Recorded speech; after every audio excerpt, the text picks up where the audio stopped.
Hi guys, for today's video, gipanggutom mga akong mga kiddos. So kinahanglan ko mo bakod ug magluto para nila.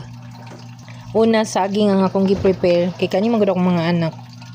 Labi na gid si Isay, dili gakaon. Kinahanglan pa ka magpakyaluoy, magmamakaawa para lang mukaon. So giusahon na lang nako tanan kung siya akong lutuon nga ganahan siya. Mura siya magpika-pika na lang, magpikpik.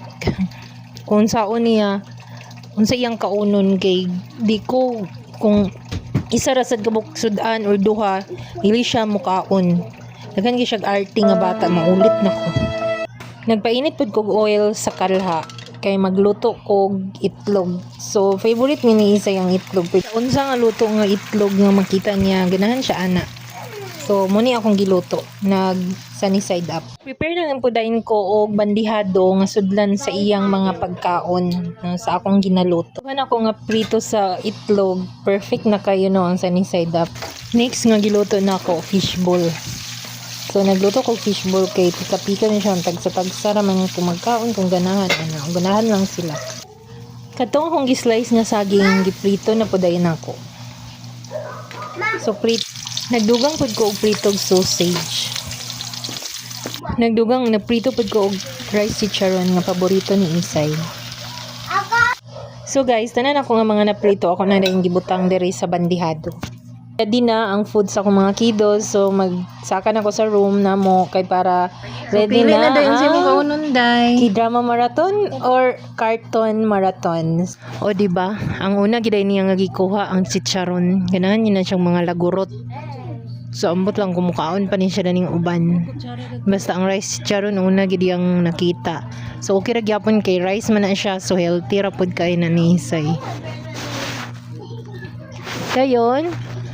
So mao na naglantaw na mi og cartoons food trip while watching cartoons. So kay na busy sila sa food, silang duha. Ang kiddos. While na busy sila ay saba guys. While na busy sila, akong gibalhin sa Netflix kay maglantaw pud ko og K-dramas. So kana kung dili nila mabantay na busy sila sa pagkaon, sige gabhab. So nagbusy na namig kaon kaming tanan. So ang tips lang na ako ninyo na kung amoy kitos, painin-ilinis sila sa pagkaon. Kay parehas tani ni Isay nga grabe kay siya kinahanglan gid ka magpakaluhod, magluhod-luhod no. Para mukaon siya. Pero anyway, kung daghan mo naa ka permanente sa iya ha or makuan bitaw nimo yang gusto paininin kay kani man gud akong mga anak sa gagmay papod ni sila tier mag cereal labi pagyapon kay ni sila ka di gakaon ba mga gagmay kaayo di jud mo kaon gatas ra gid kasaligan. So yunani pud si Isay nang akong gabon na ginabuhat inani na lang magpailin-ilin sa ilang gusto kaunon. So as you see si Isay ni kaon siya basta bibo ang kaon pud no. Pero kung siya ra gani isa siya ray pahungitan dili kayo. So mga mommies, effective kayo maginani ka sa food sa imong mga anak ko kay tanawa na kaon si Isay. So na siya choices ba unsa iyang gusto kaunon ni at least. So nagpagkitang gilas din siya sa iyang TikTok moves.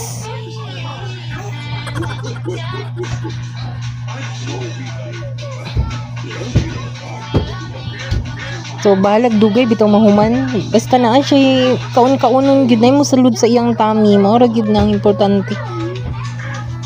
Oh, di ba? Man kaon maglukso-lukso dayon. Wisi kayo. So na yang kinabuhi. Maglukso-lukso, lang yang kuya pod. Habhabers kayo nga gusto niya huruton tanan. Bahala og dili makakaon ng tanan. Busa dinin ako matingala nga sa gagmay pa sila di kay gapangaon pero pag pangdagko kay hala kadalihok habhab ma kaon ko ma gutom ko ma snack ma gusto ko mo kaon ani.